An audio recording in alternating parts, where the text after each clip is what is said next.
Hi guys, welcome to another edition of Morts and More Moment. Yes. We got a new video today, obviously, where we are going to sit down with Tobi Alabi, who is the founder of Heart4More. Now, I would tell you all about Heart4More, but we're going to let the man himself do that and find out why it is a worthy campaign and foundation for you guys to support.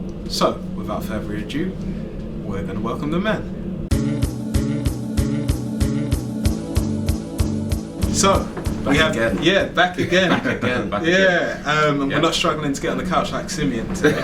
So no offense to you, but you know, you ain't Simeon Panda.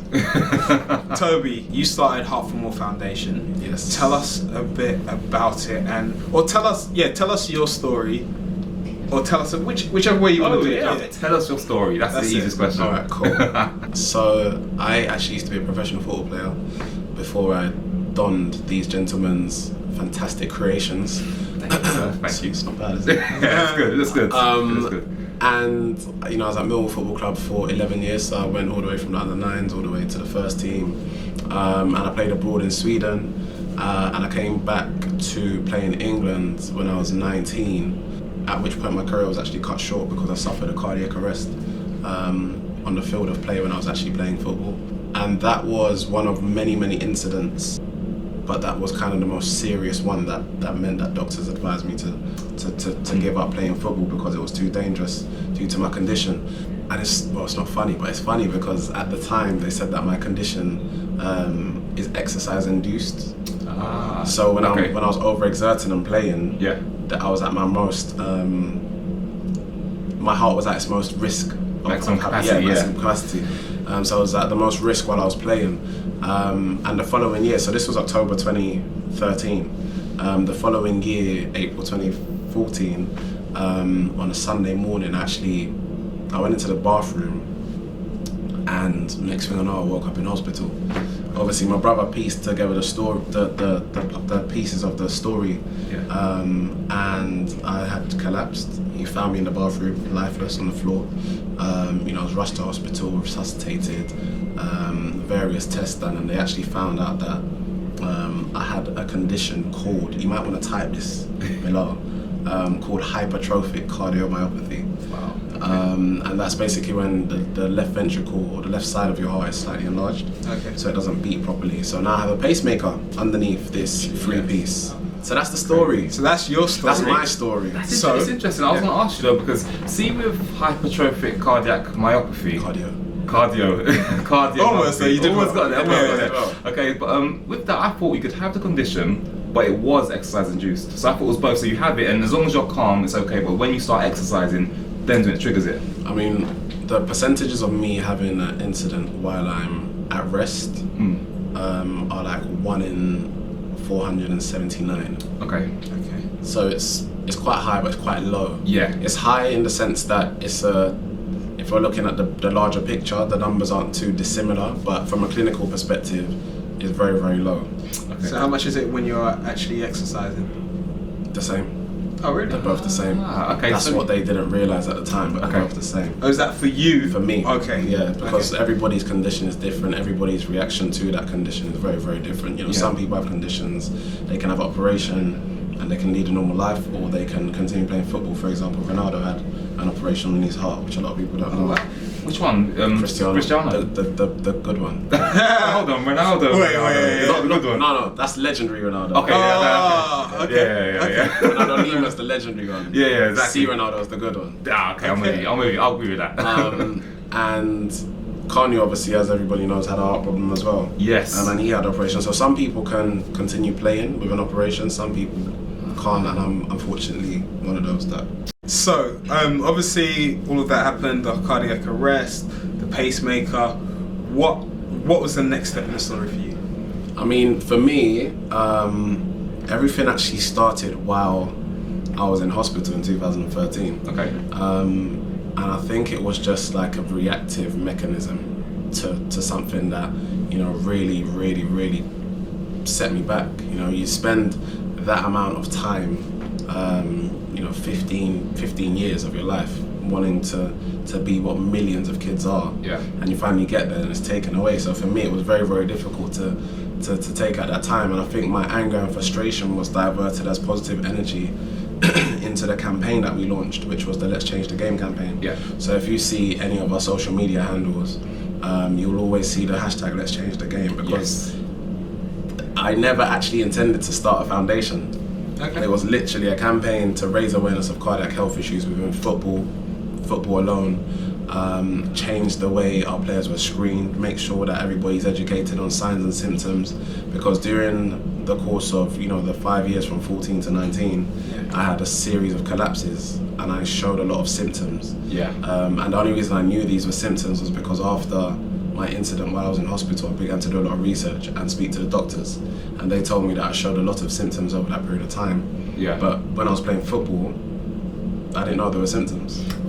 They're not talked about, are they? Exactly. Yeah. So I sort of started the campaign, and literally we were going out, advocating for yearly screenings, advocating for education, cardiac health education to football players. Yeah. So we launched the foundation in 2014, February, and the whole purpose of launching the foundation was, yes, to continue focusing on cardiac health within the game of football, which we've now actually broken through, but that's another story.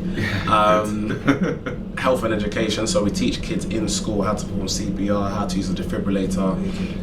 We place defibrillators in schools, and we also run work experience programs and career programs, which allow them to engage with people like yourselves who are successful running their own business, peer mentoring programs, and then engaging them with work experience, tangible work experience, not just going to stack shelves in a supermarket and claiming that's work experience when you want to aspire to achieve something else. Exactly. And then we also do a lot of work in the community. So those are the kind of holistic areas that we cover as a foundation, and it's crazy that it stems from one incident, but So it's everything happens for a reason. yeah.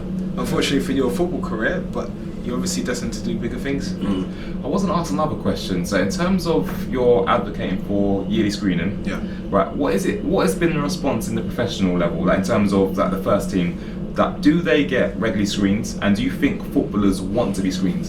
So that second question is a very good question. Yeah. Very good question. The answer to your first question. So I said that we initially advocated for yearly screenings. That's it.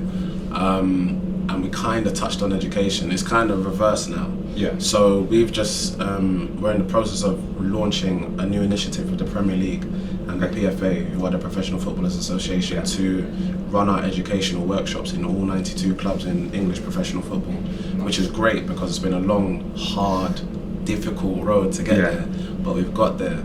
And the reason why that's equally as important as screening, if not more, is, I'd say more actually, because if you're able to identify symptoms of having an arrhythmia, which is when your heart doesn't beat properly, then you're able to tell the medical team that, look, I'm feeling these symptoms, can I get checked out again? Yes. Because not every screening actually picks up a condition. Okay, I'm with you. And the whole issue around screening, it's a really, really touchy subject in terms of what people think should be done and what people can do, so it's all about the practicality of having every team screening every single player every single season. For me, I think it should be done, but again, it's something that we're working with the right people and learning from the right people to see what should actually be done in that capacity. And in terms of footballers actually want to be screened, I mean, some would rather not know.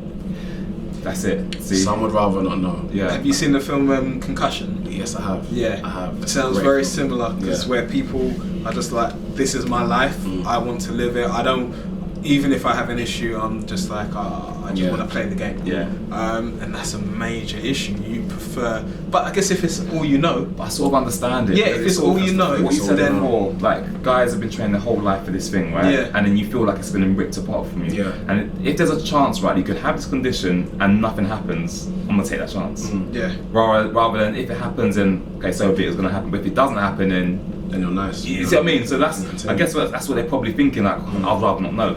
Yeah. Yeah. There's a chance I'll get away with it. Yeah. It's a tough one. It's a tough one. We're going to put a link in the video so that you can actually see the actual effects of what's going on and what needs to be changed later on. So Toby, thank you Yes. again. thank you for coming to see us. Pleasure. Thank you for sporting our garments so well. Pleasure. That's it. Yeah. Thank you for inviting us to the dinner. Thank you for having us as one of your sponsors. Thank you for being a great client. And thank you for even doing this Heart4More Foundation, because this is helping so much more people. It's massive. I mean, and I feel like you're only at the start of where you're going. Yeah. Like this is, like what you're seeing now is big, but it's nothing in comparison to where you're going. So just keep going. Thank you. Yeah. Thank you, gents.